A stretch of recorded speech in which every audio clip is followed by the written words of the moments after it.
Nous avons appris par un membre de la communauté de la paroisse Saint-Séraphin que leur église avait brûlé, qu'ils cherchaient un lieu pour célébrer la Semaine Sainte. Et donc ce prêtre m'a contacté en me disant est-ce qu'on peut les accueillir? Et j'ai dit immédiatement oui, parce que je ne voyais aucune raison de dire non. Nous qui avions déjà vécu le drame de la cathédrale Notre-Dame de Paris qui avait brûlé, nous savions ce que c'est que le sentiment qu'on peut ressentir quand on a perdu son église qui est partie en fumée. Et je sais aussi l'importance qu'a la liturgie dans le monde catholique comme dans le monde orthodoxe. Et donc il me semblait évident de les accueillir puisqu'ici j'avais la place. Maintenant ce serait bien si le diocèse de Paris trouve une chapelle qui est peu utilisée, qui serait disponible, pas trop loin du 15e, de pouvoir leur proposer. Le Christ des nécessités des morts, tout est inondé de lumière, le ciel et la terre et l'enfer, que toute créature célèbre la résurrection du Christ. En lui elle est fortifiée.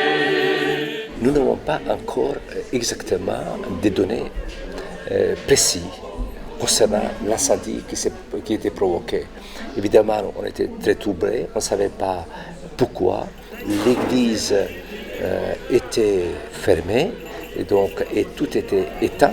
Donc il n'y avait pas ni de lumière, ni de bougies, ni de veilleuses allumées. Ça peut être éventuellement électricité, mais nous n'avons pas encore travaillé beaucoup ce sujet pour dire que c'est vraiment électricité. Que notre budget ne nous permet pas de faire vraiment des travaux dans l'église sans l'aide de nos amis et de tous ceux qui peuvent nous aider. Et on ne sait pas encore combien ça va nous coûter. Évidemment, la paroisse a besoin de tous ces gens de bonne volonté pour nous soutenir et de nous aider.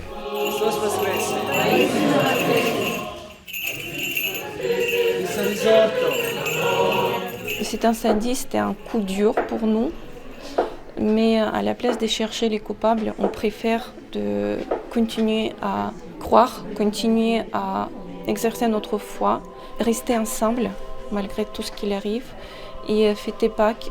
Je suis très reconnaissant à cette paroisse qui nous a permis de faire ce service et qu'on peut fêter la Pâques tous ensemble dans un endroit bienveillant et protégé.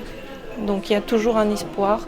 Je parle avec les gens au quotidien et je suis très très confiante qu'on retrouvera notre paix, on retrouvera et notre église va être reconstruite et espoir, il est là toujours avec nous.